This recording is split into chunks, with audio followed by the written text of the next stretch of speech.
The millionaire found triplets crying at the grocery store, and one of them was wearing his missing daughter's necklace.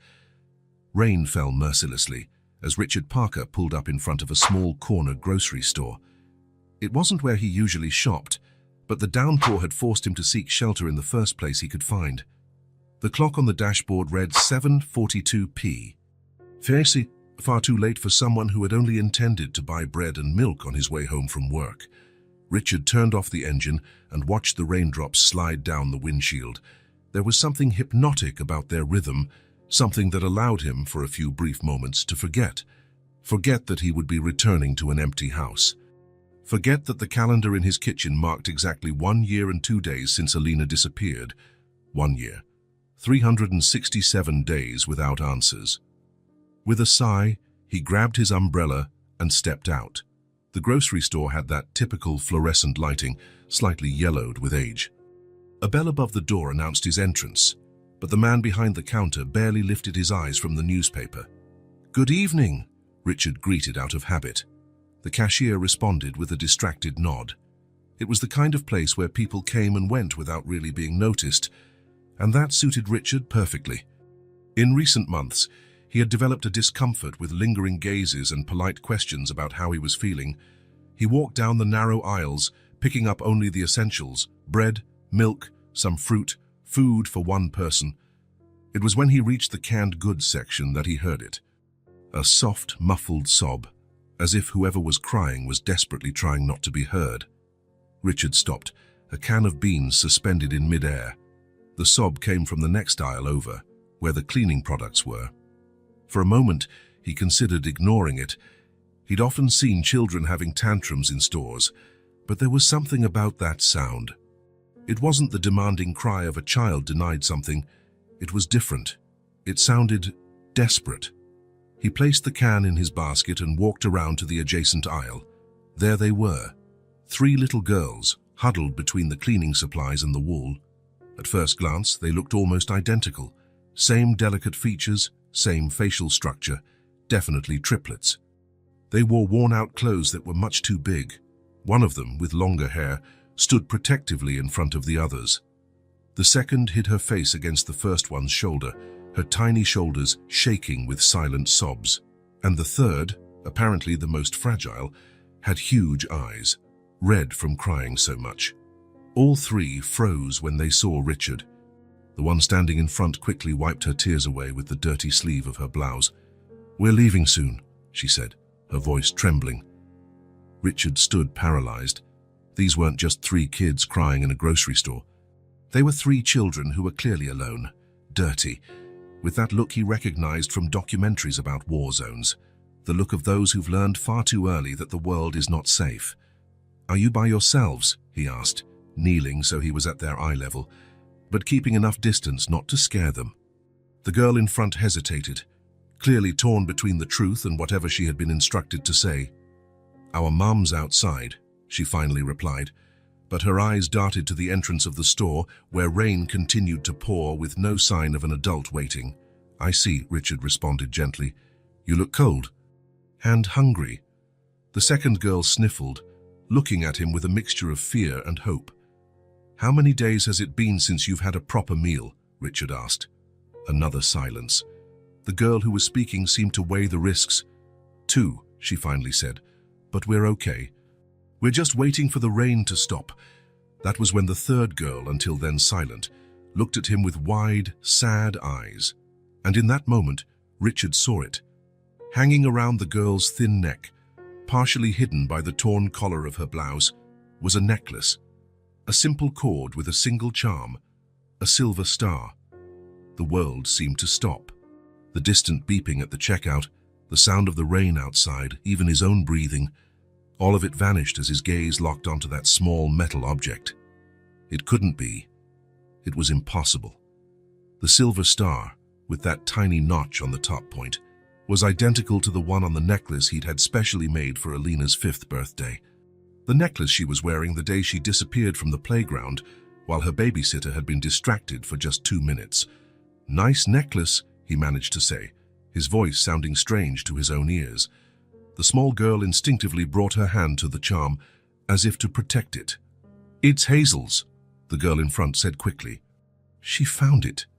Where did she find it? Richard asked, trying to keep his voice casual while his heart pounded against his ribs.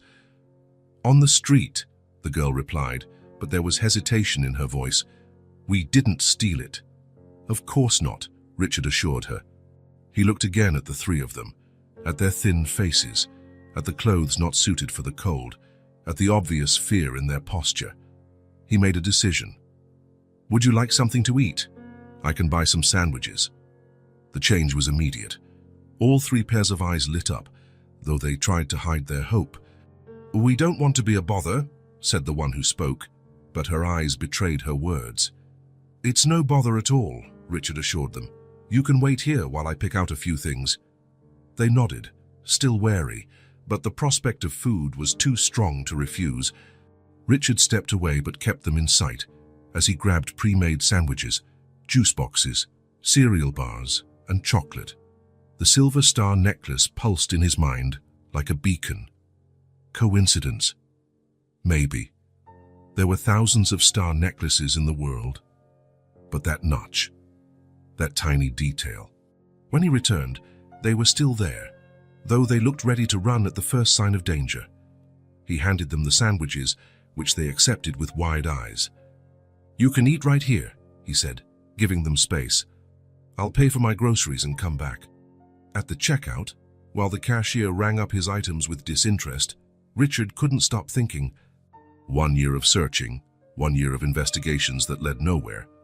1 year of being told by the police that the chances got slimmer every day. And now this, a little girl, wearing the same unique necklace as his daughter. Are those your kids? The cashier asked suddenly, glancing over Richard's shoulder at the three girls devouring the sandwiches. No, Richard answered automatically. Then, after a pause, he added, at least not yet. The man shrugged, clearly not really interested in the answer. Richard paid and went back to where the girls were, noticing how they ate with a mix of speed and caution, as though afraid someone might snatch the food away at any moment. What are your names? He asked, sitting on a nearby stool, keeping a respectful distance. The girl who spoke hesitated, but the question seemed harmless enough. I'm Mila, she finally answered. That's Lena, she pointed to the second girl, and that's Hazel, she finished, indicating the third, the one with the necklace. You're triplets, aren't you? Richard asked gently. Mila nodded, a flicker of pride briefly lighting her face. We were born together, she said. I was born first, then Lena, then Hazel. Nice to meet you all. My name's Richard. Do you have somewhere to stay tonight? Mila visibly tensed. We'll manage, she answered defensively. In this rain? Richard asked gently. And the cold is getting worse. The three exchanged looks. There was a silent communication between them, the kind that only exists among those who share more than just genes. Why do you want to know? Mila finally asked. Richard thought carefully before responding. He couldn't simply say he suspected Hazel's necklace was connected to his missing daughter. That would sound crazy, even to him. Because it's raining, it's getting late, and you're children who need help, he said simply. I have a house with empty bedrooms. You can take a hot shower, eat a decent meal, and sleep in a real bed. Mila frowned, clearly weighing the risks. How do we know we can trust you? She asked, far too mature for her young age. Good question, Richard acknowledged. You don't, just like I don't know if I can trust that you won't steal my things while I'm asleep. The honesty of his reply seemed to surprise Mila. She almost smiled. We don't steal, she said firmly. Never. Then we have a start, Richard replied. Look, I won't lie. You remind me of my daughter. She isn't with me anymore, and I would feel like a monster leaving the three of you out in this weather. Something about the mention of his daughter seemed to change Mila's calculation. She looked at her sisters, who had finished their sandwiches and now watched hopefully at the still unopened juice boxes. Okay, she finally agreed in a low, cautious voice. We can go with you. Leaving the grocery store proved a small logistical challenge. The rain was still coming down hard, and Richard only had one umbrella. He ended up carrying Hazel, the smallest, while Mila and Lena ran beside him under the umbrella's precarious shelter. When they reached the car, another issue arose. There were no child safety seats. Richard hesitated, aware of traffic laws, but the alternative was to leave them in the rain. "It's close," he explained, helping them into the back seat. "I'll drive slowly." The ride home was silent. In the rearview mirror, Richard watched the three of them squeeze together in the back seat, looking out the window. Hazel absent-mindedly fiddled with the necklace, spinning the silver star between her tiny fingers. Richard's house was in a quiet neighborhood on the outskirts of the city. It wasn't large or luxurious, but it was comfortable. A home planned for a family that, until a year ago, was just a father and a daughter. Now, the empty rooms seemed to be waiting for something, or someone, to fill them again. When he opened the door and turned on the lights, Richard saw his home through the girl's eyes, the soft couch with neat cushions, the spotless kitchen visible through the breakfast bar, the framed pictures on the walls, the feeling of a home. "Come on in," he said, holding the door. They stepped inside hesitantly, like wild animals ready to flee at the slightest sign of danger. Their wet clothes left small puddles on the wooden floor, but Richard barely noticed. "I'll get towels so you can dry off," he said, heading to the hall closet. When he returned, they were exactly where he'd left them, as if afraid to move without permission. He handed them thick towels, noticing their surprise at the fabric's softness. "It's so soft," Lena whispered, speaking for the first time. Her voice was gentle, almost musical. "You must still be hungry," Richard said. "How about a warm shower first and then something to eat?" The girls exchanged looks again, that silent communication that seemed so natural among them. "Can we shower together?" Myla asked. "We always stay together." Richard understood the implicit fear. "Of course," he agreed. "I'll show you where the bathroom is and leave clean towels for you. You can lock the door." The relief on their faces was evident. Richard led them to the bathroom, explained how to work the shower, left soap, shampoo, and fresh towels, then gave them privacy, closing the door. While he prepared a simple meal, pasta with tomato sauce and grated cheese, Richard tried to organize his thoughts. Hazel's necklace, the silver star. Could it really be the same one? And if it was, how had it ended up with her? The sound of childish laughter coming from the bathroom interrupted his thoughts, a sound almost forgotten in his house. For a moment, Richard closed his eyes and allowed himself to imagine that it was Alina in there, bathing after a day of playing. Then reality returned. It wasn't Alina, but here were three children who, by chance or fate, had crossed his path precisely on the anniversary of his daughter's disappearance. When the girls reappeared in the kitchen, they were transformed. Clean, with still damp hair, wearing Richard's old t-shirts as improvised nightgowns, they looked younger and more vulnerable. Now that the grime was gone, their similarity was even more noticeable. Hazel's star necklace gleamed against her clean skin, almost calling attention to itself. "Take a seat," Richard invited, indicating the table he'd already set. With wide eyes, they climbed into the chairs. They watched Richard's every move as though it were an unfamiliar ritual, copying him when he placed the napkin in his lap and holding the utensils with extreme care. "Feel free to eat," he encouraged. "There's plenty." After an initial hesitation, they began to eat. Slowly at first, then with growing enthusiasm, as though each forkful confirmed that yes, this was real. "Is it good?"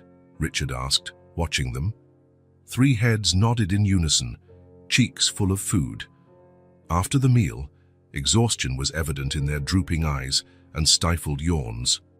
Richard led them to the guest room, where he made up the double bed with fresh sheets and a soft comforter. "You can sleep here," he said. "My room is just down the hall. If you need anything during the night, just call me." They looked at the bed as if it were a mirage. "It's all for us?" Lena asked in disbelief.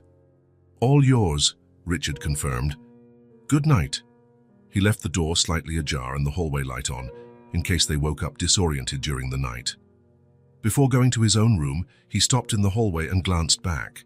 They were already on the bed, huddled in the middle as though the space was too big for them to occupy properly, clinging to each other like little animals seeking warmth and security. Together against the world. And on tiny Hazel, the star necklace reflected the dim light from the corridor, like a beacon in the darkness. Richard closed his bedroom door and sat on the edge of the bed, trying to process everything that had happened in the past few hours. 3 abandoned children, a necklace that seemed impossible, an anniversary of loss that now somehow also marked a beginning. He didn't know what morning would bring, whether the necklace was truly Alina's or just a cruel coincidence. But for the first time in a year, he felt something new stir within his chest. It felt like hope. Richard couldn't sleep. Sitting on the edge of his bed, he stared at the wall separating his room from the guest room where the 3 girls now slept. The silence of the house, once so familiar, now seemed charged with something different. Expectation, uncertainty, possibility. The digital clock on the nightstand read 2:17 a.m. when he finally made a decision. He got up silently and walked down the hallway to the girls' room. The door was still ajar, just as he had left it. Taking care not to make a sound, he peeked inside. The 3 of them were still sound asleep in the same position, huddled together in the middle of the large bed, Hazel protected between her sisters. Richard watched for a moment the peaceful rise and fall of their breathing, their faces relaxed in sleep, in a way they did not show when awake. Then his eyes fell on what he had come for. The silver star necklace lay on the nightstand next to the bed. Hazel must have taken it off before sleeping, a habit Alina also had. "So you don't strangle yourself at night," she used to say with that childlike logic that always made him smile. With extreme caution, Richard reached out and picked up the necklace. He left the room as quietly as he had entered, letting the girls remain in their deep slumber. Back in his own room, he turned on the small desk lamp and sat down, finally able to examine the object that had haunted his thoughts since the moment he first saw it. The cord was simple, made of fine silver, yet sturdy enough for a child's use. Richard turned the small star pendant in his fingers, looking for the detail that would make the identification absolute. There it was, on the upper part of the star, almost unnoticeable unless you knew exactly where to look, a tiny crescent-shaped notch. It wasn't a flaw, but a deliberate addition Richard had requested from the jeweler. "Something unique," he had said. "Something that makes this necklace impossible to reproduce." Richard closed his eyes for a moment, feeling the weight of the confirmation. There was no longer any doubt. This was Alina's necklace, the same one he'd had made for her birthday, the same one she'd worn on the day she vanished. During the first month after Alina's disappearance, the police had conducted an intensive search. They interviewed the babysitter dozens of times. They combed the playground and the surrounding area. Flyers with Alina's smiling face had been posted all over the city. Richard had even hired private investigators when the police began to scale back their efforts. But after a while, the official searches disappeared. "These cases," Detective Stevens had said, avoiding his gaze, "the more time passes, the lower the odds." And now, almost a year later, this little piece of metal suggested something Richard barely dared to consider. Alina might be alive. His heart pounded with a mixture of hope and fear. If the necklace survived, maybe she had too. But then how did it get off her? How had it ended up with Hazel? 1,000 scenarios began to form in his mind, some hopeful, some too horrifying to contemplate for long. For hours, he stayed there, the metallic star in his hand, as though the mere physical contact with the object might somehow connect him to his missing daughter. When the sky started to lighten, Richard finally slipped the necklace into the pocket of his pajama pants. He needed to learn more. He needed to find out how that necklace ended up with Hazel, without scaring the girls or making them feel they had done something wrong. Just when we seeped of the smell of pancakes filled the kitchen as Richard flipped another one in the pan. He'd decided to make a special breakfast, partly because he imagined the girls rarely had homemade meals, partly because he needed to keep his hands busy while his mind worked on how to bring up the necklace. He heard light footsteps in the hallway and turned to find 3 sleepy-eyed faces watching him from the kitchen doorway. The girls were still wearing the oversized t-shirts that served as nightgowns, their hair tousled from sleep. "Good morning," Richard said, trying to sound casual. "Did you sleep well?" Myla, clearly the group's spokesperson, nodded. "Yes, sir." "You can just call me Richard. Was the bed comfortable?" "Very," Lena replied, her voice still thick with sleep. "I've never slept in a bed so soft." The simple statement made Richard's heart ache. "I hope you're hungry. I made pancakes." The three pairs of eyes lit up noticeably. Richard motioned to the table, already set with plates, forks, glasses of orange juice, and a stack of golden pancakes. While the girls ate with restrained enthusiasm, Richard discreetly watched Hazel. She seemed the shyest of the three, speaking little. Her big eyes always alert, observing everything. The kind of child who notices details others miss. "Hazel," he finally said, aiming for a casual tone, "you're not wearing your necklace today." The small girl raised her hand to her neck instinctively, as if only then realizing the necklace was gone. "It must be in the bedroom," she answered in a near whisper. "I take it off to sleep." Richard nodded, feigning a calm he didn't feel. "It's a really pretty necklace. Where did you say you found it again?" The three exchanged glances. It was Mila who responded, always protective. "Hazel found it on the street," she said, though there was subtle hesitation in her voice. "Got it," Richard replied, serving another pancake to Lena, who had polished off her plate with surprising speed. "Have you been living on the streets for a long time?" Another glance between the sisters. "A few weeks," Mila finally said. "We stayed in different places." Richard nodded, giving them time, not wanting to push too hard and risk losing the fragile trust they were starting to build. "I guess you were lucky to find that necklace," he commented after a moment. "Seems like a special piece." Hazel, who had remained silent, finally spoke. "It was shining in the grass," she said in a soft voice. "Near that house." Mila shot her sister a warning look, but Hazel continued, apparently sensing something in Richard's tone that encouraged her to speak. "There was a girl crying inside the house," she added. "We heard her at night." Richard felt a chill run down his spine. With conscious effort, he kept his expression neutral, even though his heart now pounded hard against his ribs. "A girl crying," he repeated, trying not to show the urgency he felt. "Which house was this?" Mila, realizing Hazel had already said too much, sighed and took control of the conversation. "A big house on Oak Street," she said reluctantly. "Near that small neighborhood park, not the main city park. Sometimes we slept in that small park, under the slide."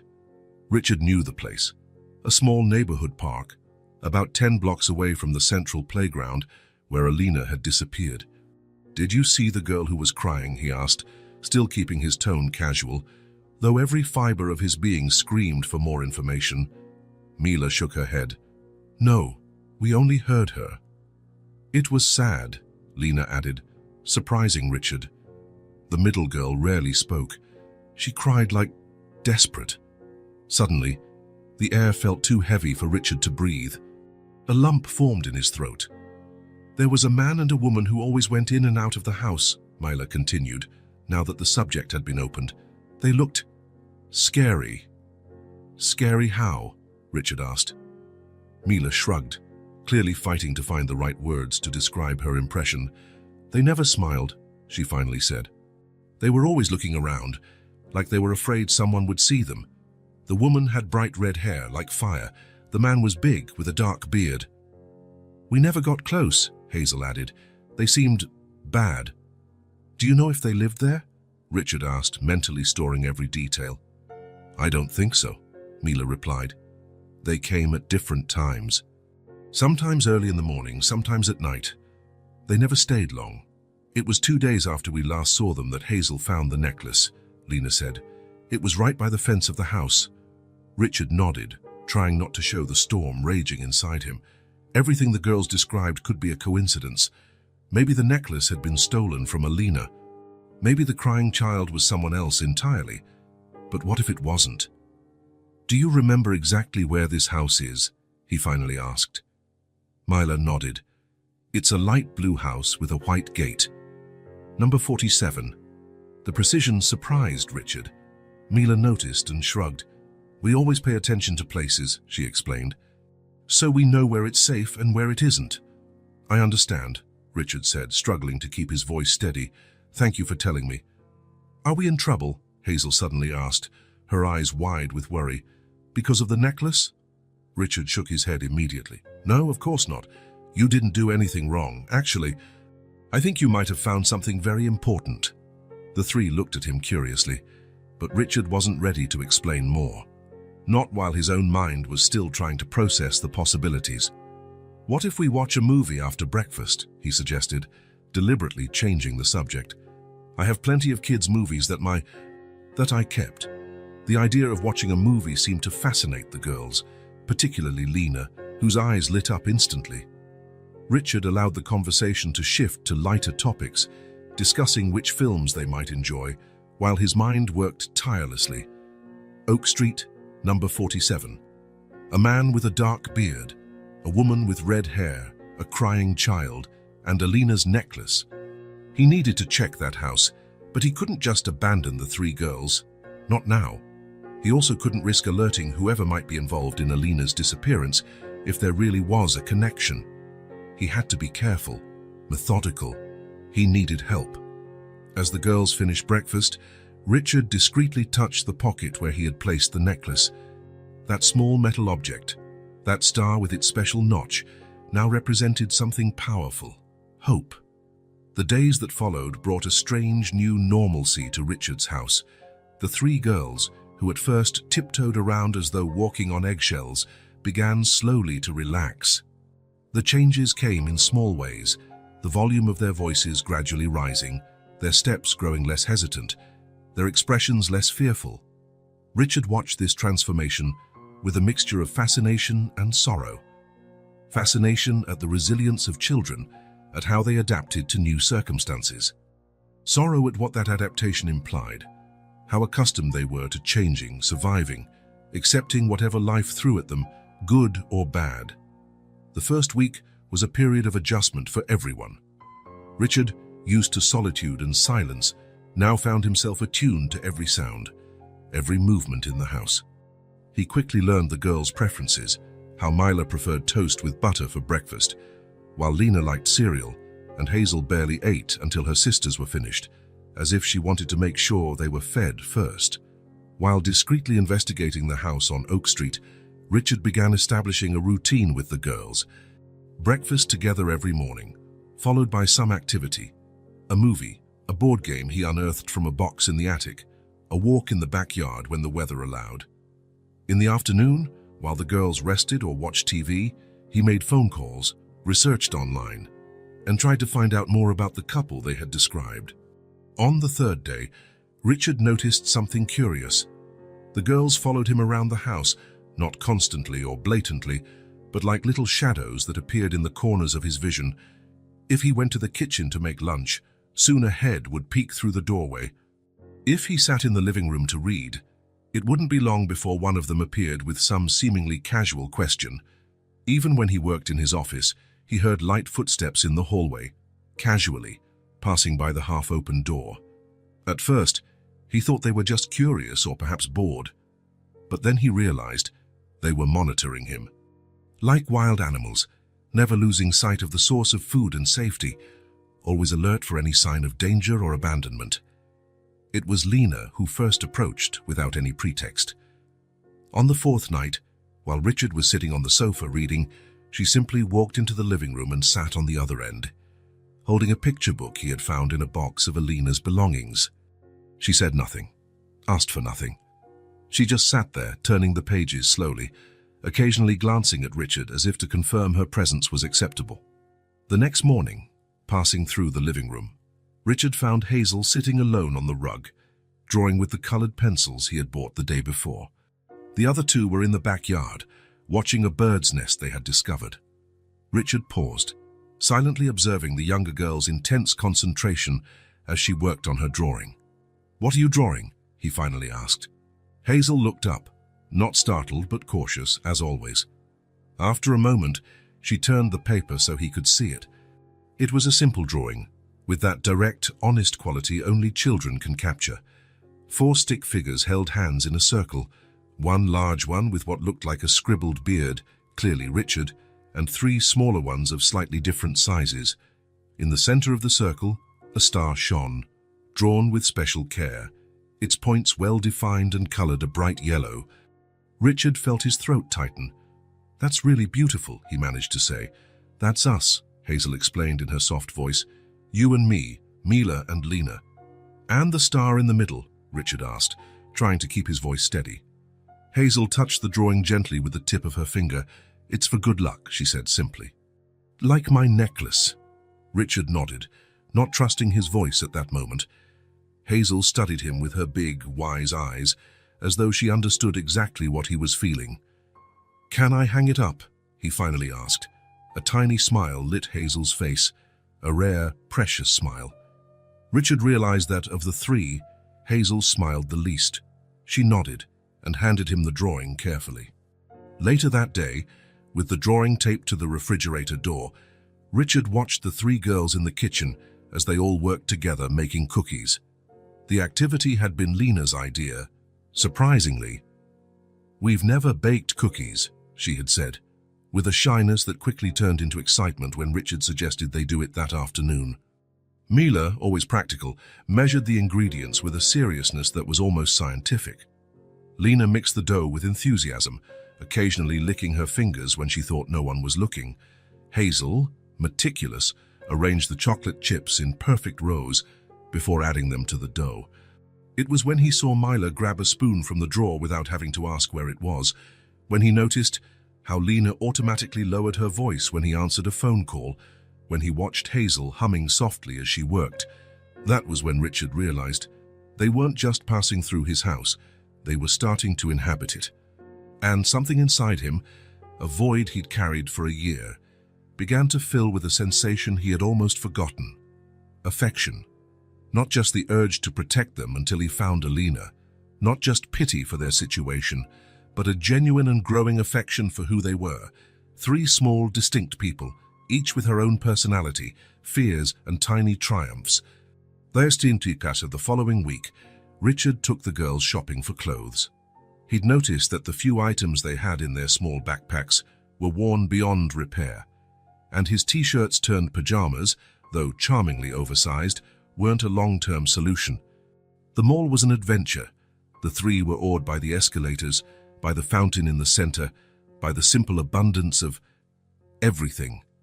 Richard noticed how they clung to each other's hands tightly when passing through crowds, how Mila always positioned herself between her sisters and strangers, how Hazel's eyes grew wide at the brightly lit store windows. You can pick whatever you want," he said as they entered a children's clothing store. The girls looked at him warily, as though expecting a catch. "Really?" Mila asked, her voice cautious. "Really," Richard confirmed. "You need new clothes. Anything you like." Even with permission, their choices were modest. Mila selected jeans and simple t-shirts, always practical, in shades of blue and green. Lena gravitated toward brighter colors, a purple t-shirt with sequins, a yellow skirt that twirled when she moved, but still stuck to basic items and only a few. Hazel hesitated in front of a blue dress with tiny silver stars embroidered along the skirt, gently touching the fabric before looking at Richard, an unspoken question in her eyes. "You like that one?" he asked. She nodded but made no move to pick it up. "Then it's yours," Richard said, taking the dress off the hanger and putting it into the cart.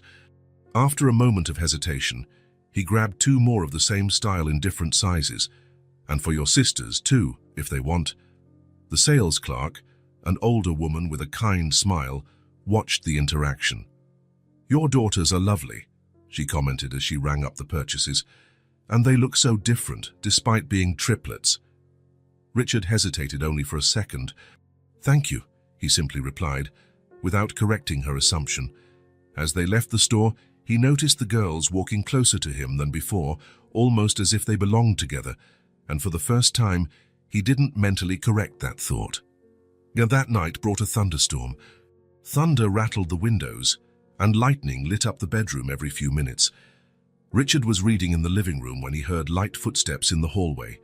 He looked up to find the three girls standing in the doorway, wearing their new pajamas, matching nightgowns in different shades of blue, their eyes wide at each crash of thunder. "It's really loud," Lena said, her voice trembling.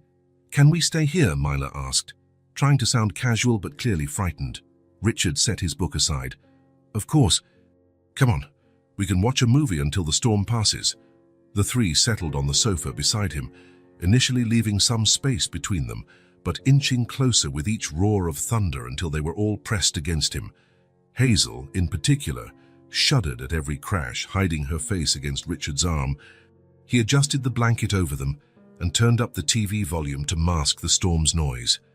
Gradually, he felt their small bodies relax against him. "We used to be scared of storms when we lived on the streets," Mila said suddenly, her voice low. Richard looked at her, surprised by the unexpected confession. "Were you on the streets for a long time?" he asked gently. Mila shrugged, a gesture that seemed too heavy for her small shoulders. "A while. It's hard to know how long." "And before that?" Richard pressed carefully. "We lived with our mom," Lena answered, joining in a small place. "It was only one room," Mila added. "But it had a red rug our mom said was magical." "How was it magical?" Richard asked, hoping to keep the conversation flowing now that they were finally opening up. "When we sat on it," Hazel explained, surprisingly entering the conversation, "Mom said we could go anywhere. She told us stories about the places we visited on the magic rug," Lena said, her eyes shining at the memory. "Beaches, forests, snowy mountains. She told us stories every night," Hazel added, "even when she was really tired. She worked a lot," Mila continued, "always 2 jobs and sometimes 3. We hardly saw her," Lena said, sadness evident in her voice. "She left before we woke up and came back after we were already asleep. But on weekends," Hazel said with a small smile, "she was with us all day. Then we all got sick at the same time," Hazel continued, the smile fading. "Mom had to miss work to take care of us. And they fired her," Mila concluded. "All her jobs." Richard listened in silence, each word painting a painfully clear picture. "We lost our room," Lena said. "We stayed in a shelter for a while, but it was bad. People fought a lot. They tried to separate us," Mila added, anger trembling in her voice. "Said it was easier to find space for just one kid." "Mom didn't let that happen," Hazel said. "She said we would never be separated." Another crash of thunder shook the house, but the girls barely noticed, immersed in the story they were telling. "We started sleeping in different places," Mila continued. "Under bridges, in abandoned buildings, in parks. Mom said it was only for a while until she found another job. She always brought us something to eat," Lena said, her voice trembling, "even when we saw that she hadn't eaten anything. Sometimes," Hazel added, "she pretended she wasn't hungry, but her stomach would make noises." Richard swallowed hard, imagining the desperate struggle of a single mother trying to keep her 3 daughters together and fed. "One day," Mila said, her voice now barely above a whisper, "she said she'd found a job. She'd be a cook in a restaurant. She looked happy. She fixed our hair," Hazel remembered. "She braided all of us and sang that song we liked," Lena added. "She said she'd buy us a present to celebrate," Lena went on. Mila took a deep breath. "She left and never came back." The silence that followed was heavier than any thunder. Richard felt the words sink into his chest like stones. "We waited," Mila continued after a moment. "For 3 days in the same place. She told us not to leave. We stayed under that bridge near the river," Lena said, "our little spot. Then the food ran out," Mila went on, "and it started raining really hard. The river water was rising," Hazel said, her eyes wide with the memory. "We got scared. We had to find another place," Mila finished. "But we always went back to see if Mom had returned." "How long ago was this?" Richard asked, his voice rough. "Many weeks," Mila said. "We don't really know how to count time." Richard closed his eyes briefly, trying to keep his emotions in check. When he opened them, he found 3 pairs of eyes watching him intently. "Is Mom coming back?" Hazel asked suddenly, the directness and childlike hope in her voice causing something inside Richard to break. "I don't know, sweetheart," he answered honestly. "But something must have happened. I'm sure she'd never leave you by choice." Hazel nodded, accepting the answer. Her small hand found Richard's and gripped it with surprising strength. "Are you going away too?" Lena asked, her voice so low he almost didn't hear her. It was that question, the raw vulnerability, that finally broke his composure. Richard felt tears sliding down his face, unable to hold them back. The girls looked at him, surprised and a little alarmed. "Grown-ups aren't supposed to cry," Hazel said seriously, as though reciting a learned rule. "Everyone cries sometimes," Richard corrected gently. "Even grown-ups, especially when they feel a lot of sorrow." "Are you sad?" Myla asked, watching him closely. "A little," he admitted. "About everything you've been through. And I'm feeling a lot of things all at once." "No," he finally answered Lena's question. "I'm not going anywhere." He realized it was true the moment he said it. Even if he found Alina tomorrow, he couldn't just send these 3 children back to the streets. Somehow, in just a few days, they had become too important. He opened his arms, and the 3 pressed themselves against him. He felt their small bodies tense for a moment before relaxing into his embrace. "With me, you'll never be alone again," he promised in a low, firm voice, "or never again." And in that moment, as he hugged 3 children the world had thrown his way, Richard felt a certainty grow within him. If these girls, lost and alone, had survived for weeks on the streets, finding their way to his door, to Alina's necklace, then perhaps his daughter was still out there somewhere, too. Waiting. Surviving. Waiting to be found. The storm continued outside, but inside the living room, surrounded by the warmth of 3 trusting little bodies, Richard allowed himself to believe. In family. In reunion. In possibilities that just days ago had seemed gone forever. A home none of them had ever dared to dream of, beginning to take shape around them. Richard watched the triplets playing in the yard through his office window. Wearing new clothes, running and laughing in the afternoon sun, they looked like completely different children from those he had found in the grocery store 2 weeks earlier. Hazel wore the blue dress with silver stars, the necklace shining against her skin. It was that detail that brought Richard back to the reality of his mission. Alina's necklace, the house on Oak Street, the crying child. He had gathered enough information to justify the next step. He needed professional help. He couldn't just show up at that house, not with 3 children depending on him now. Not when any wrong move could tip off possible kidnappers. If his daughter was still alive, he couldn't risk driving her even further away. Richard picked up the phone and dialed a number he hadn't used in months. "Parker Investigations," answered a deep voice on the other end. "Sean, it's Richard Cole." There was a moment of silence before the man replied, his voice now tinged with surprise. "Richard, it's been a while. I need you, it's about Alina." Another silence, longer this time. "I thought the case was closed," Sean finally said, cautious. "Never for me," Richard answered, "and now I've got something new, something solid." Half an hour later, Richard opened the door for Sean Parker, the private detective he had hired in the first months after Alina vanished. A tall, lean man with short, graying hair and observant eyes that seemed to take in every detail around him. He wore a dark blazer over a simple shirt, unassuming but professional. They had worked intensively for 3 months until the leads ran dry, and Richard reluctantly stopped paying for daily investigations. Occasionally, Sean still called whenever he heard something that might be related, but even those calls became rare over time. "Come in," Richard said, leading him to the office. "I want you to meet someone afterward, but first, we need to talk." In the office, Richard closed the door and motioned for Sean to sit. Then, without preamble, he took the silver star necklace out of a locked desk drawer and placed it on the table. "Recognize this?" Sean leaned forward, examining it without touching. "Alina's necklace," he answered, voice controlled but eyes sharper. "Where'd you find it?" Richard told him everything. The encounter with the girls at the grocery store, the necklace around Hazel's neck, the story about the house on Oak Street, the sound of a crying child, the suspicious couple. Sean listened without interruption, occasionally jotting notes in a small notebook. "I want you to check out that house," Richard concluded. "And the couple, if you can identify them. We need to find out if Alina was there, if she's still there, or where they might have taken her." Sean nodded thoughtfully. "I'll need the necklace. For forensic analysis." Richard hesitated. He'd grown used to having that small object near him, the only tangible link to his missing daughter, but he knew it was necessary.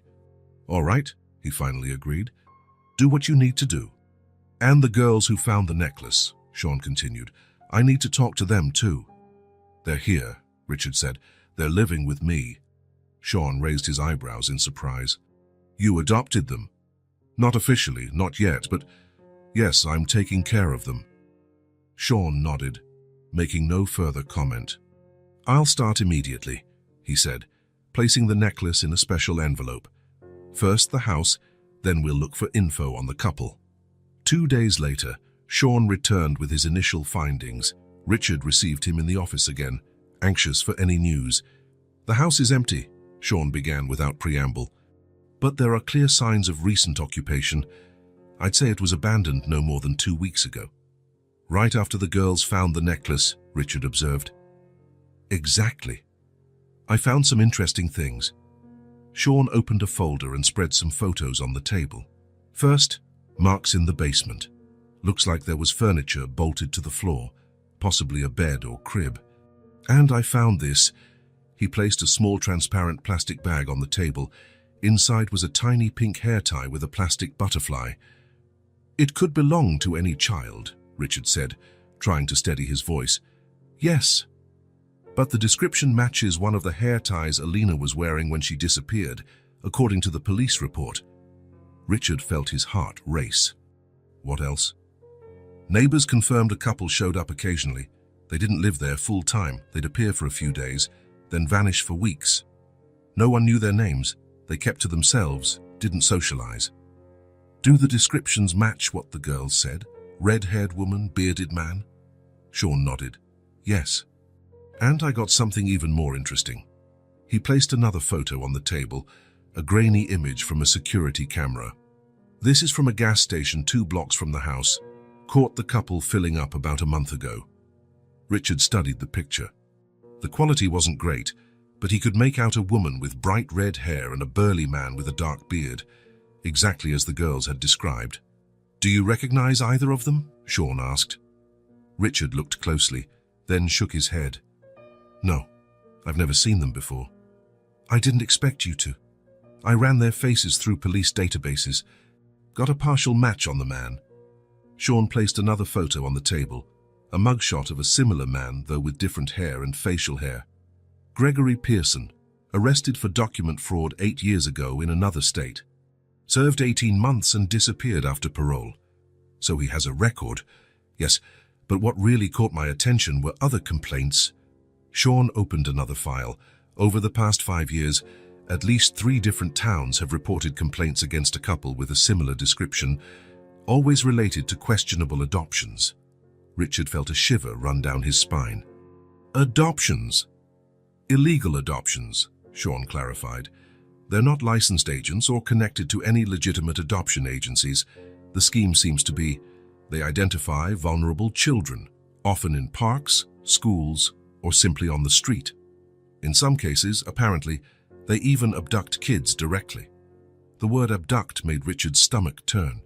"Then," Sean continued, "they look for desperate families who want to adopt but can't or won't go through the legal system, people with criminal records, foreigners without permanent visas, couples who'd be rejected because of age or other factors. And they sell the children to those families," Richard finished, his voice low. "Essentially, yes. They use fake identities, operate in different cities for short periods, usually renting isolated or abandoned houses as temporary bases. When the pressure gets too high or they finish a delivery, they move to another city." "How did you find out all this? If the police know, why haven't they been arrested?" Sean leaned back in his chair. "The problem is there's never enough proof. The families who receive the children rarely cooperate. They're afraid of losing the child or facing criminal charges. Also, the couple is careful. They leave no paper trail, never use the same name twice, always pay in cash." Richard thought for a moment. "And you think Alina was one of their victims?" "The profile fits perfectly," Sean replied. "Alina was the ideal age, young enough to adapt to a new family, old enough not to need infant care.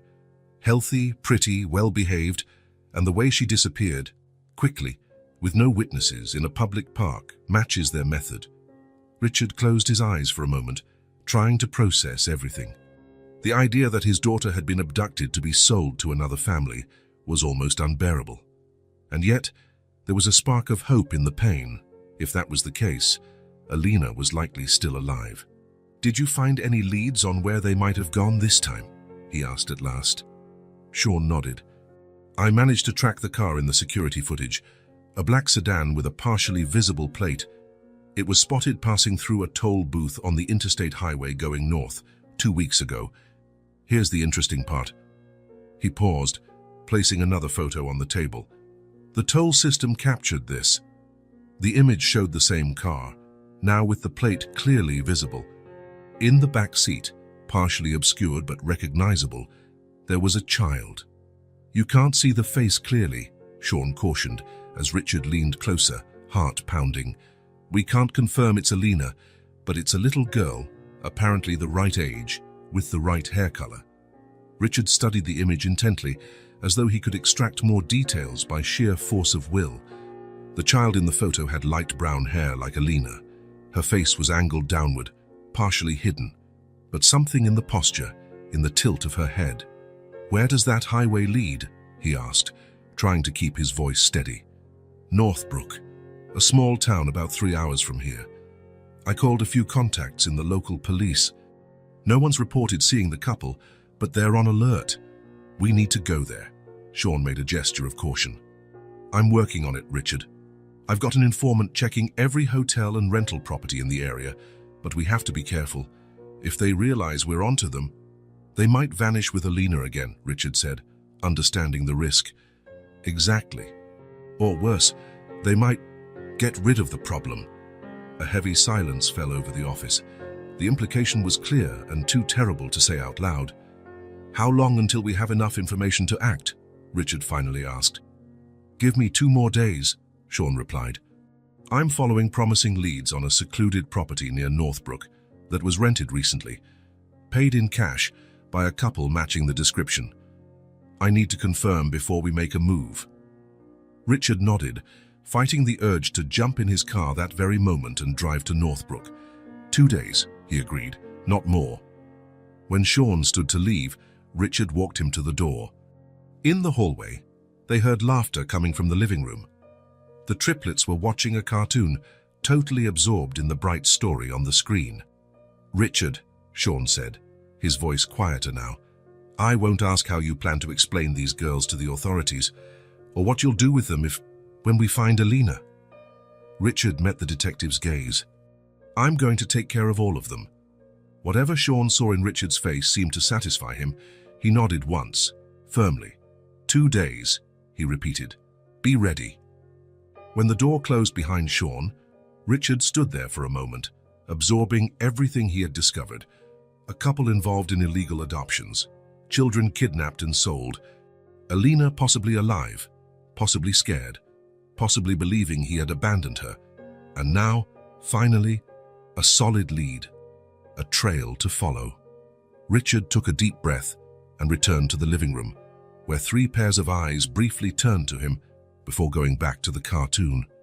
He sat on the sofa, letting Hazel snuggle against him the way she'd started doing lately. 2 days, he thought. In 2 days, he might be on his way to finding Alina, to bringing his daughter home, a home that now had room for 3 more little hearts. The 2 days Sean had promised stretched into 4. Richard swung between anxiety and despair, trying to maintain an air of normalcy for the triplets. In the mornings, he made breakfast, helped them draw, watched animated movies. In the evenings, once they were asleep, he stayed up poring over every detail Sean sent by text. On the afternoon of the 4th day, his phone rang. "I found them," Sean said bluntly. "They're staying at a guest house on the outskirts of Northbrook. Small place, off the radar, the kind that doesn't ask questions." Richard's heart pounded. "Are you sure it's them?" "Absolutely. Red-haired woman, bearded man. Registered as John and Mary Smith. Paid for 2 weeks, in cash." Richard glanced at the clock. It was almost 4 in the afternoon. How long to get there? 3 hours by car. "Richard, we have to be careful. I suggest we get the local police involved first and—" "No," Richard interrupted. "No police. Not yet. If they get arrested before they tell us where Alina is, we could lose her forever." There was a brief pause on the line. "I understand," Sean finally said. "Meet me at the gas station just outside town in an hour. Bring only what's essential." Richard hung up and stood still for a moment, trying to organize his thoughts. The possibility of finally discovering Alina's whereabouts felt so close, so tangible, it almost hurt. In the living room, the triplets were watching a cartoon, completely engrossed. In the weeks they had been with him, they had transformed. Rounder faces, brighter eyes, more frequent smiles. Richard felt a surge of affection for them. "Girls," he said softly. 3 heads turned simultaneously. "I have to take a work trip," he said, keeping his voice calm. "Just for a day or 2. The reaction was immediate. Mila stiffened, her eyes instantly alert. Lena clutched a teddy bear to her chest. Hazel, the most sensitive of the 3, let her bottom lip tremble slightly. "You'll be staying with Mrs. Cooper," Richard continued, referring to the elderly neighbor he'd recently met, who had offered to help. "She's very kind and will take care of you until I come back." "You'll come back, right?" Hazel asked, her voice small. Richard's heart squeezed. He kneeled to be at their eye level. "Always," he promised, looking each of them in the eye. "I will always come back for you." An hour later, having dropped the girls off with Mrs. Cooper, a spry widow who immediately began talking about homemade cookies and board games, Richard met Sean at the agreed-upon station. "Ready?" the detective asked, studying Richard's tense face. Richard nodded, unable to trust his own voice. He carried only a small backpack with a change of clothes and a framed picture of Alina, his favorite, taken when she was 3, grinning widely while holding a strawberry ice cream cone, her face slightly smeared. The drive was silent, each man lost in his own thoughts. Richard watched the scenery blur past the window without really seeing it, trying to control the storm of emotions threatening to consume him. What if it wasn't Alina? What if it was, but she didn't recognize him?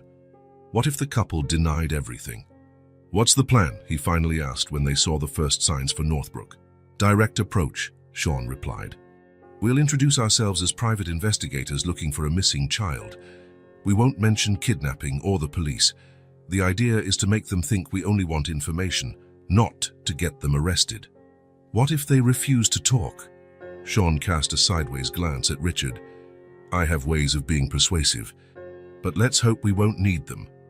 The guest house was exactly what Richard expected. A 2-story building with peeling paint, a partially burned out neon sign, the kind of place where no one asks questions as long as you pay. Sean parked across the street. "Room 14, 2nd floor," he said. "Let's go." In the reception area, a middle-aged woman with a bored expression flipped through a magazine. "We're looking for Mr. and Mrs. Smith," Sean said, flashing a fake badge Richard had never seen him use before. "Room 14. The woman barely looked up. "They're upstairs," she replied disinterestedly. They climbed the narrow staircase in silence. The dimly lit hallway led them to a door with the faded number 14. "Let me speak first," Sean whispered. Richard nodded, his heart pounding against his ribs. Sean knocked 3 times. There was movement inside, a muffled voice, footsteps approaching. The door opened a few inches, revealing part of a woman's face framed by bright red hair. "Yes?" the woman asked, her voice filled with suspicion. "Mrs. Smith, we're private investigators," Sean said, his tone professional and neutral. "We'd like to ask some questions about a missing girl." The door began to close, but Sean was quicker, sliding his foot in the gap. "We're not here to cause trouble," he continued. "We just want information. The family is devastated." There was a moment of silence, then the door opened fully. The red-haired woman stared at them with hard eyes. "I don't know what you're talking about," she said. "John, there are people here." From the cramped room, a burly man with a dark beard appeared, wearing jeans and a stained t-shirt. His eyes narrowed as he took in the visitors. "Who are you?" he demanded, stepping up beside the woman. "Like I told your wife, and we're private investigators," Sean repeated. "We're looking for a girl who's been missing for about a year. We believe you might have information." "We don't know anything about any girl," the man said quickly. "You've got the wrong people." Richard couldn't hold back any longer. He stepped forward, taking the framed photo out of his backpack. "My daughter," he said, his voice thick with emotion. "She disappeared a year ago. Please, if you know anything at all." He held out the picture. The man and woman exchanged quick glances, but it was the almost imperceptible flicker of recognition in the man's eyes that confirmed for Richard they were on the right track. "Never seen her in my life," the woman said, but her voice trembled slightly. Sean stepped forward. "Listen," he said quietly. "We know what you do. Alternative adoptions. We're not here to judge you or turn you in. We just want to find the girl." "I have no idea what you're talking about," the woman insisted, but the man placed a hand on her arm, silencing her. "Come in," he finally said. "We can't talk in the hallway." The room was small and stuffy. A double bed in disarray, half-open suitcases, takeout containers strewn around. Richard remained standing, unable to sit, holding Alina's photo like a talisman. "What do you want to know?" the man asked, sitting on the edge of the bed. "Greg," the woman hissed in warning. "Shut up, Donna," he snapped. "We're done with this case anyway. It doesn't matter now." Richard felt a surge of hope mixed with dread. "So, you did see her? You took her?" The man, Greg, studied the photo for a long moment. "She looks familiar," he finally admitted, "but we deal with a lot of kids." "Alina Cole," Richard said, voice nearly pleading. "Light brown hair, green eyes. She wore a silver star necklace." Something flickered in the man's eyes. "The necklace," he murmured. "Yeah, I remember the necklace. The kid didn't want to take it off, even when—" He stopped abruptly, casting a glance at the woman. "Even when what?" Richard pressed, heart hammering. The man sighed heavily. "Look, we're not monsters, okay? We never hurt the kids. We just place them with families who really want them." "Where is my daughter?" Richard asked, his voice breaking. "It was her," the man finally admitted, pointing to the photo. "We grabbed her at the park. It was easy. The babysitter was distracted on her phone. The girl came over when Donna offered her ice cream. Kids trust people like that." Richard closed his eyes for a moment, fighting the wave of nausea triggered by the casual description of how his daughter was taken. "Who did you give her to?" Sean asked, voice firm. "A couple for," Greg said. "We never know their real names. We never ask. They paid well. Wanted a well-mannered, healthy, pretty girl. Yours was perfect." Richard felt his legs weaken, leaning against the wall to keep from collapsing. "Where did they take her?" he managed to ask. "They said they were going to another town." "Riverview, I think." "Right, Donna?" The woman nodded reluctantly. "Riverview. About 5 hours north of here." "Do you have any names, addresses, anything?" Sean pressed. Greg shook his head. "We don't keep that info. It's safer that way." "But they'd be in Riverview," Richard insisted. "Probably," the man replied. "Said they had family there. The girl would have cousins to play with." Richard exchanged a look with Sean. It was a lead, not much, but enough to keep searching. "Was she okay?" Richard asked, voice barely a whisper. "When you handed her over, was she okay?" A shadow of something resembling remorse crossed Greg's face. "She cried a lot at first, called for you. But after a few days, kids adapt fast. By the time the couple took her, she'd calmed down." Richard nodded, unable to speak, the image of Alina crying for him burning in his mind like fire. "Let's go," Sean said, placing a hand on Richard's shoulder. "We have what we need." On the way out, Richard stopped and turned to the couple one more time. "If you get caught, confess. Tell the police everything you know about all the kids. Maybe it'll help your sentence." He didn't wait for an answer. He went down the stairs in a daze, guided only by Sean's steady hand on his shoulder. The journey to Riverview began at dawn the next day. After a sleepless night in a motel near the guest house, Richard was exhausted but too keyed up to feel the fatigue. "Riverview's population is small," Sean said as he drove. "About 15,000 people. That'll make the search easier." "Where do we start?" Richard asked, staring out the window at the passing scenery. "Adoption records. Even illegally, they'd need some paperwork to enroll the girl in school or get medical care. Probably forged, but still, there'd be some record." Riverview was a typical small American town, a main street with shops, restaurants, and basic services, surrounded by quiet residential areas. Mature trees lined the sidewalks. Children played in yards beneath the autumn sun. Their first stop was the county clerk's office. Sean introduced himself as a private investigator, working on an inheritance case, needing to track down family members. The story, combined with a few discreet $100 bills, secured the cooperation of the board clerk. "We're looking for adoption or guardianship records from last year," Sean explained. "Specifically, a girl about 5 named Alina." The clerk typed on a computer for several minutes, then shook his head. "No formal adoption under that name." "What about school records?" Richard suggested. "New enrollments over the past year." More typing. "We have 3 Alinas in local schools," the clerk said. Alina Jenkins, age 8, Alina Petrova, age 12, and Alina Matthews, age 5, enrolled at Riverview Elementary about 10 months ago. Richard and Sean exchanged looks. "Can we see Alina Matthews's record?" Sean asked. The clerk hesitated, but another discreet bill ended his reluctance. Minutes later, they had copies of the school enrollment forms in hand. Richard studied the paperwork with trembling hands. A small photo was stapled to the top corner. A little girl with light brown hair and green eyes, her face serious for the official photo, but unmistakably Alina. His Alina. "It's her," he whispered, his voice cracking. "Sean, it's her." The details on the form were a mix of truth and lies. Name, Alina Matthews. Date of birth, correct. Parents' names, James and Elizabeth Matthews. Address 247 Cedar Lane, Riverview. Documents are forged, Sean noted, pointing to subtle inconsistencies in stamps and signatures. But well done, enough to pass a basic check. Richard could barely hear him. He couldn't tear his eyes from Alina's photo. A year older than when he'd last seen her, more serious, her eyes a bit less bright, but alive. His daughter was alive. "Let's go," he said, his voice suddenly firm, determined. "We have an address." Cedar Lane was in a quiet residential neighborhood on the outskirts of town. Well-kept houses with spacious yards, bikes in the driveways, swings in trees. A perfectly ordinary place to raise a family. The perfect place to hide a kidnapped child. Sean parked 2 houses down from 247, a light blue 2-story house with a white fence and a tidy garden.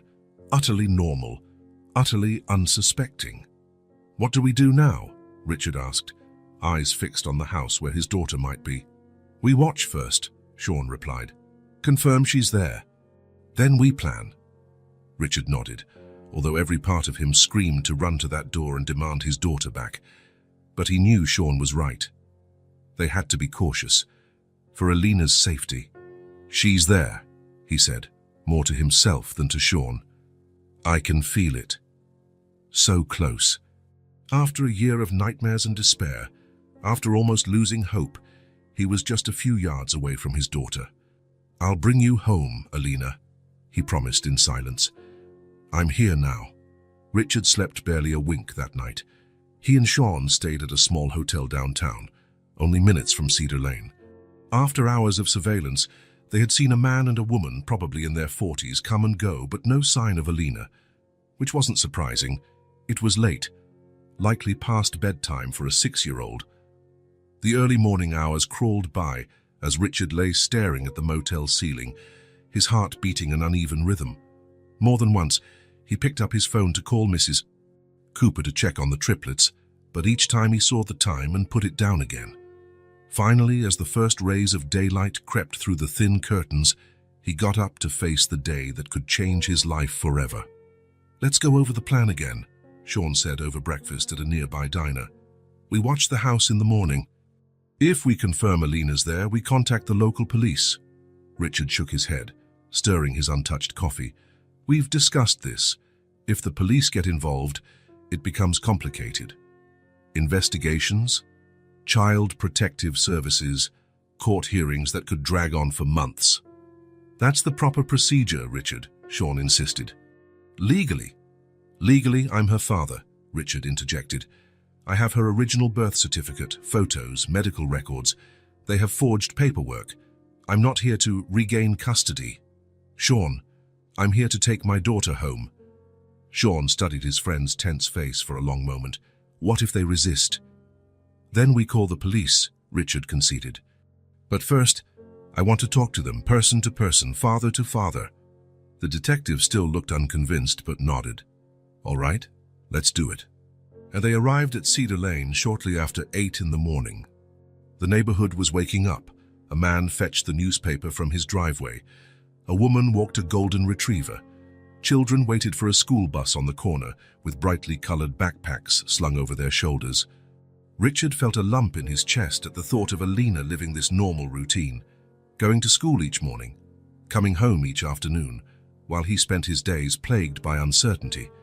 They parked across the street, a few houses away from 247. The blue house was quiet, a silver minivan in the driveway suggesting someone was home. And now? Sean asked. Richard didn't respond immediately. His eyes were fixed on the side yard, where a slight movement had caught his attention. A screen door opened and closed, and then, like an apparition, out stepped a small girl. Light brown hair in a loose braid, a pale blue dress over leggings, white sneakers with little stars on the sides. She carried a book and seemed to be looking for a spot to sit. Alina, Richard whispered, all the air leaving his lungs. It was her, a year older, a bit taller, but unmistakably his daughter. Richard opened the car door before he realized what he was doing. "Richard, wait," Sean started, but he was already out, crossing the street in what felt like slow motion. His heart thundered as he reached the white picket fence that bordered the yard. Alina had settled under a large maple tree, leaning against the trunk, the book open in her lap. She hadn't seen him yet. Richard stopped at the edge of the yard, unable to take another step. What would he say? How would he explain his presence? What if she screamed? What if she was afraid of him? What if she didn't recognize him? But then, as though sensing his presence, Alina lifted her gaze from the book. For a moment, she looked at him blankly, as if seeing a stranger. Richard felt his heart sink. Then something changed in her face. Her eyes widened, her mouth opened slightly. The book slipped from her lap as she stood slowly, as if in a trance. Richard couldn't move, couldn't speak, could barely breathe. The world around them vanished. The distant traffic, the birds in the trees, the sounds of the morning in a quiet neighborhood. Everything compressed into this moment, this connection that a year of separation had not broken. Alina took a hesitant step toward him, then another. Her lips formed a silent word. "Daddy?" And then she was running, crossing the lawn with the speed only a child can manage. Richard dropped to his knees as she reached him, opening his arms just in time to catch her in an embrace that felt like the end of a nightmare and the start of a dream. Alina flung her arms around his neck with surprising strength, her small body trembling with emotions too big to hold. "You found me," she whispered against his neck, her voice exactly as he remembered, only slightly more mature. "You found me." Richard couldn't answer. Tears he'd held back for so long now flowed freely as he held his daughter, his Alina, alive, real, back in his arms. He buried his face in her hair, breathing in her scent, feeling her warmth, confirming with each passing second that this was not another one of the painful reunion dreams that had tormented him for months. He didn't know how long they remained like that. Seconds, minutes, or hours. Time had lost its meaning. He only returned to reality when he heard a startled voice coming from the direction of the house. "Alina? Alina? Who is that man? Get away from him!" Richard looked up to see a woman in her 40s racing across the lawn toward them, her face twisted with fear and alarm. He stood, keeping Alina close at his side, an arm protectively around her small shoulders. "My name is Richard Cole," he said, his voice surprisingly clear. "I'm Alina's father." The woman stopped abruptly, her face paling. She looked at Alina, who now clung to Richard's waist, her face pressed against him, refusing to let go. That's not possible," she stammered. We adopted her, legally." "No, ma'am, you didn't," Richard replied, keeping his tone firm but not hostile. "My daughter was abducted a year ago. The adoption paperwork you have is falsified."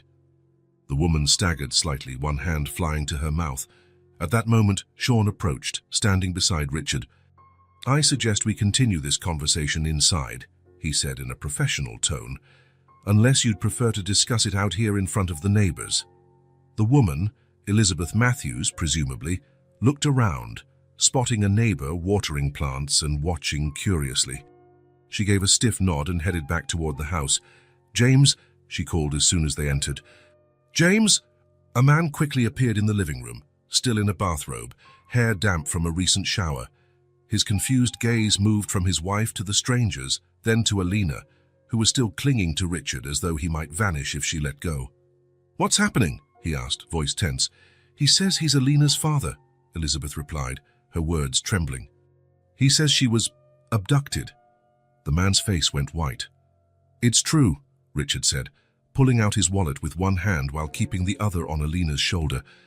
"I have documents, photos, everything you need to confirm." Over the next 20 minutes, seated in the neat Matthews living room, Richard showed the proof he carried: Alina's original birth certificate, pictures from infancy until the day she disappeared, newspaper clippings about the kidnapping, even an old health insurance card with her name. Alina never let go of him. Sitting by his side on the couch, she kept one hand wrapped around his, as if to make sure he wouldn't disappear again. Occasionally, she looked at his face, as though she too needed to confirm he was real. James Matthews put his head in his hands as the reality sank in. "Oh my God," he murmured. "Oh my God, we didn't know." "I swear we didn't know." "How did she end up with you?" Sean asked, his tone gentler now, the accusatory edge replaced by something close to pity. Elizabeth exchanged a quick look with her husband before answering. "We tried to adopt for years," she began, "through official channels, but there was so much red tape, so many rejections. Our age, our income, there was always some issue. Then a friend of a friend mentioned a couple who helped connect children with loving homes, without all the bureaucracy." "It sounded perfect," James continued.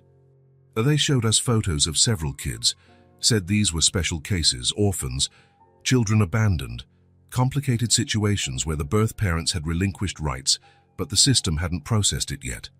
"And Alina?" Richard pressed. "They said she was the daughter of a single mother who had passed away," Elizabeth explained, tears now streaming down her cheeks. "That the father was never in her life and had signed over custody. They showed us documents. They looked legitimate." "How much did you pay?" Sean asked. 50,000, James admitted quietly, "for processing fees and legal costs." Richard felt a wave of nausea but pushed it down. This was not the time for anger or judgment. Alina was what mattered. She listened quietly, unusually so for a 6-year-old, but it was clear she was absorbing every word. "I always knew you'd come," she suddenly said, surprising all the adults in the room. "I dreamed about you. Every night." The simplicity of her statement hit Richard like a physical blow. He squeezed her tiny hand. "I missed you so much, sweetheart," he replied, his voice trembling. "I looked for you every single day." Alina nodded, as though this was exactly what she had expected to hear. "I tried to be good," she went on, glancing at the Matthews. "They were nice to me, but they weren't me," Richard finished gently. Alina nodded again, resting her head on his arm. Elizabeth covered her face with her hands, sobbing silently.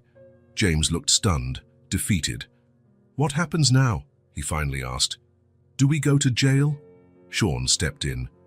"Technically, you're in possession of a kidnapped child with forged documents. Those are serious crimes." The Matthews seemed to shrink further. Richard noted the obvious care with which they kept their home, the children's books on the shelves. Photos of Alina smiling in frames around the room. They might have been deceived, but they had loved his daughter. They'd cared for her when he couldn't. "I don't want the police involved," he finally said, "as long as you cooperate." Hope flickered on the Matthews' faces. "We'll do anything," Elizabeth said quickly. Richard took a deep breath. "I need to take Alina home today, right now, with no complications or delays." "Of course," James agreed, though the pain in his voice was evident. "And I need you to tell me everything you know about the couple who brought Alina to you. Names, contacts, how you found them, everything. They need to be stopped before they do this to more families, more children." The couple nodded in unison. "We'll tell you everything," James promised. Sean looked surprised at Richard's conciliatory approach, but did not interfere. Richard felt Alina grip his hand, and he knew he was making the right choice. More trauma, more conflict, wouldn't help anyone, especially his daughter. "Alina, sweetie," Elizabeth said, her voice breaking, "you need to go with your father now. He missed you so much." Alina turned to the woman who had been her stand-in mother for the past year. "Can I get my things?" she asked, the first sign that she might miss something about this temporary home. "Of course, dear," Elizabeth replied. "I'll help you pack." An hour later, with the Matthews minivan loaded with boxes containing Alina's belongings, clothes, books, toys, even a small fish tank with a goldfish, they were ready to depart. Sean would drive the rental car back, while Richard would take Alina in the minivan, which James insisted they keep. "It's the least we can do," he had said. The goodbye was quiet and charged with contradictory emotions. The Matthews clearly struggled against the urge to hug Alina one last time, while the girl stayed close to Richard, still fearing he might vanish. "Will you be okay?" Richard asked, surprising himself with the question. Elizabeth offered a trembling smile. Eventually, knowing she's where she belongs helps.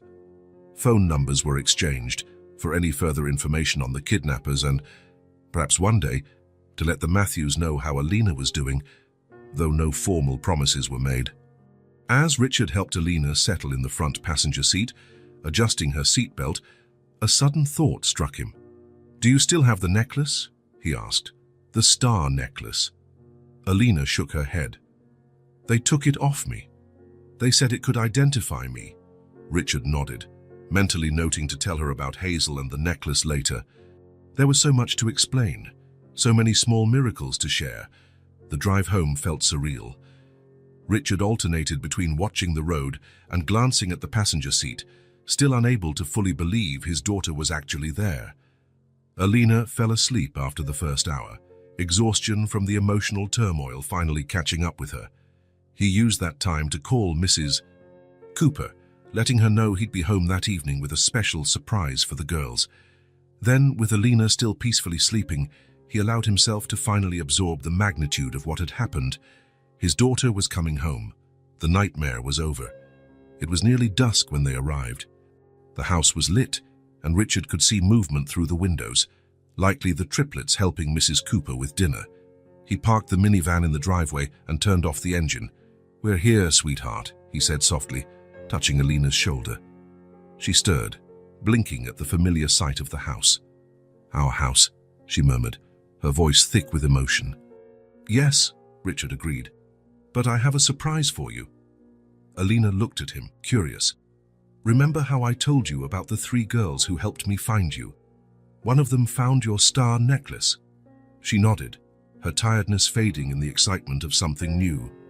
"They're staying with us now. They're triplets, 3 sisters who were born together, Hazel, Mila, and Lena.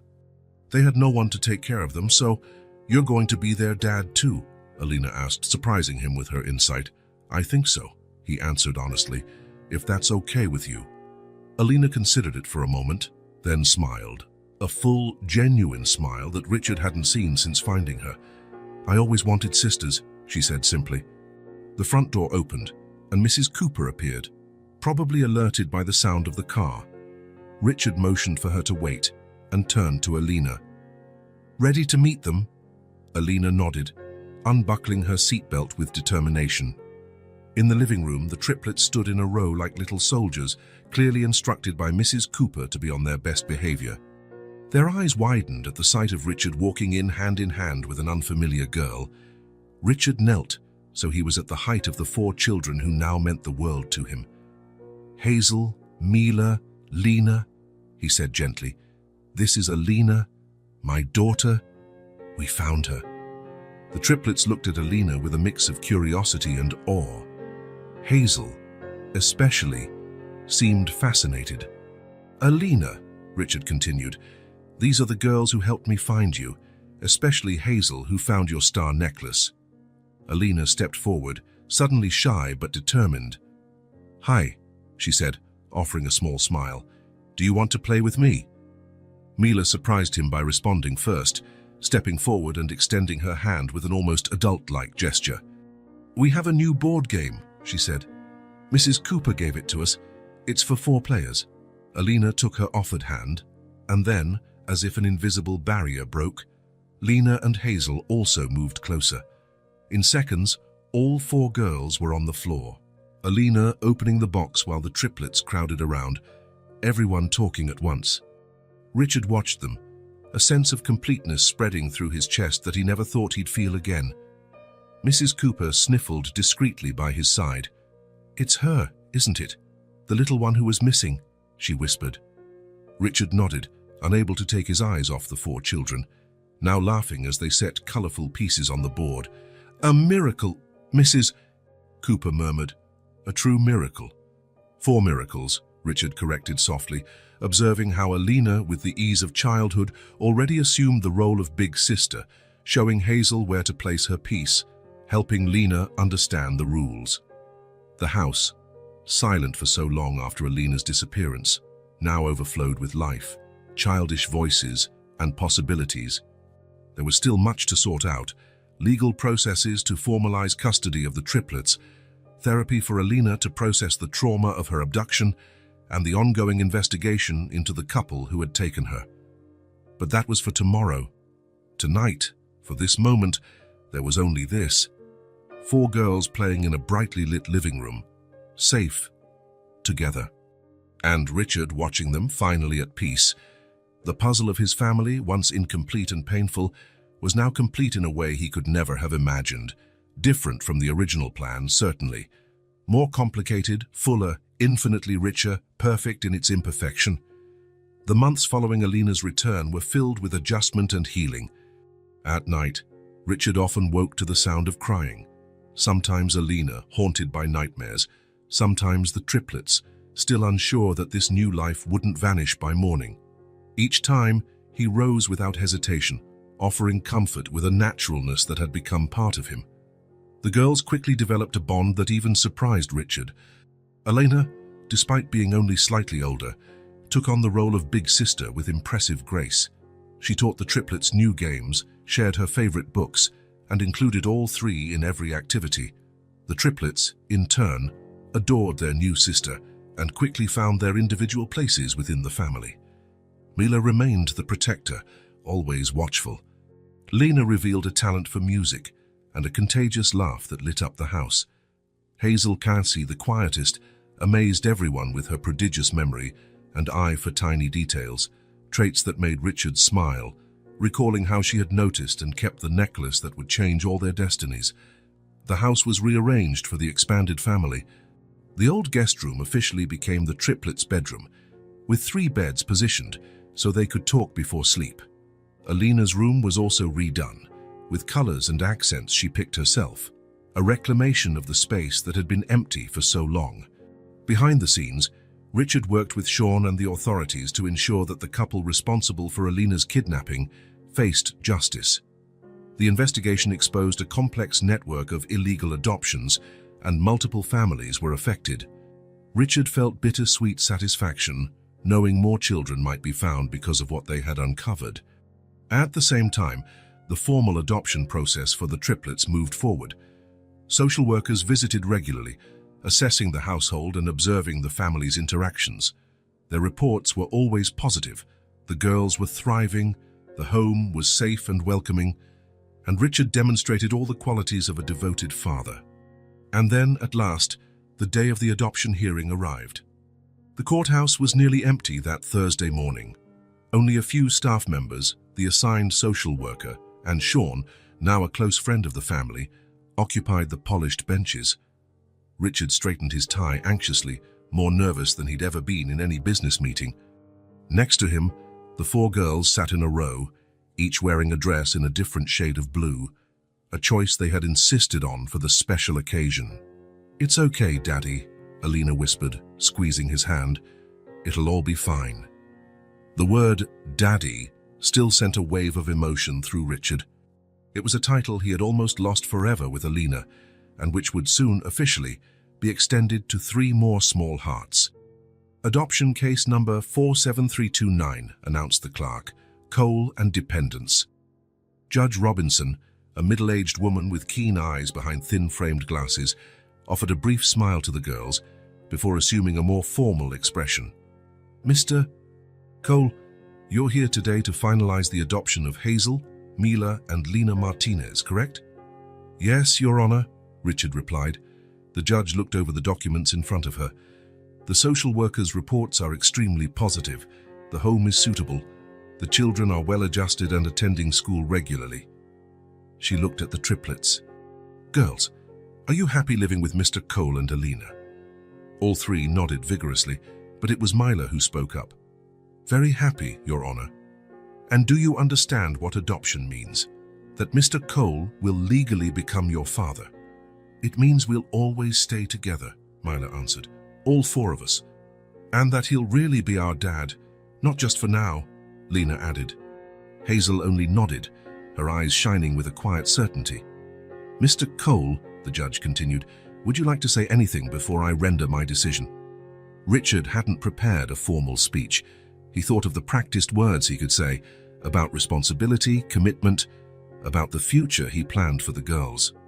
But looking at the four faces turned toward him, full of trust and hope, the words that emerged were wholly different. "Your Honor," he began softly but clearly, "a year ago, I lost my daughter. My world fell apart. I searched for her in every corner, every shadow. Then, when I was close to losing hope, I found 3 little girls crying in a grocery store." He paused, emotion tightening his throat. "I went out looking for one daughter. I found 4. And now I can't imagine my life without any of them." The room fell silent for a moment. Judge Robinson discreetly adjusted her glasses, wiping the corner of her eye. "Well," she finally said, "based on the reports and what I've seen here today, I have no doubt about my ruling." She picked up her gavel and looked straight at the girls. "Hazel, Mila, and Lena, from this moment on, you are officially the daughters of Richard Cole, with all the rights and privileges that implies. You are now legally sisters to Alina and part of this family. Congratulations to all of you." The gavel strike echoed in the courtroom, but for Richard it felt like the whole world resonated with that single sound of finality and promise. Before he could stand, 4 small bodies collided with him in a group hug, Alina jumping out of her seat to join the triplets. Richard knelt, hugging all 4 at once, feeling their tiny arms around his neck, hearing laughter, sighs, and even a few joyful sobs. A family was officially born in that moment, not united by blood, but by something just as powerful, by choice, by love, by truth. Sasta Segaskidi a few weeks later, Richard arrived home carrying a carefully wrapped package. The girls, just back from school, found him in the living room. "What's that, Dad?" Alina asked, always quick to notice anything new. "A surprise," he said. "Call your sisters." When all 4 had gathered, Richard removed the wrapping paper, revealing a dark wooden frame with tiny star details along the edges. Behind the glass was the silver star necklace, the same one Hazel had found, the same one that had connected their destinies in unforeseen ways. Below the necklace, engraved on a polished metal plate, were 4 names: Alina. "Hazel, Mila, Lena." "That's my necklace," Alina exclaimed, touching the glass reverently. "The necklace I found," Hazel murmured, eyes wide. "It's the necklace that brought us together," Richard explained. "That helped us find each other. I thought it deserved a special place in our home." With the girls' help, he hung the frame on the main wall of the living room, where it would be the first thing any visitor would see, a symbol of the extraordinary journey they had taken. That night, after the girls had gone to bed, Richard stood in the living room looking up at the framed necklace. He remembered the agony of losing Alina, the emptiness that consumed his life. He remembered the moment he saw the necklace on Hazel's neck, the spark of hope igniting in his chest. He remembered finding Alina in that yard, the recognition in her eyes, the simple words that changed everything. "You found me." The house, once a mausoleum of silence and loss, now pulsed with life. There were drawings on the fridge, small shoes by the door, laughter echoing through the halls. Days now had purpose, getting the girls to school, helping with homework, reading bedtime stories. Nights had peace, 4 gentle breaths, 4 safe hearts under one roof. Richard gently touched the frame, feeling the outline of the star that had changed his life. The necklace hadn't given him answers to the tortured questions he'd asked during Alina's absence. Instead, it had brought something far more valuable. It brought new beginnings for all of them. A new start, shaped by love, unity, and the promise that none of them would ever face the world alone again. If this story touched your heart, subscribe to the channel and turn on notifications so you don't miss the next ones. Leave a like, because it helps this story get recommended to more people. See you in the next story.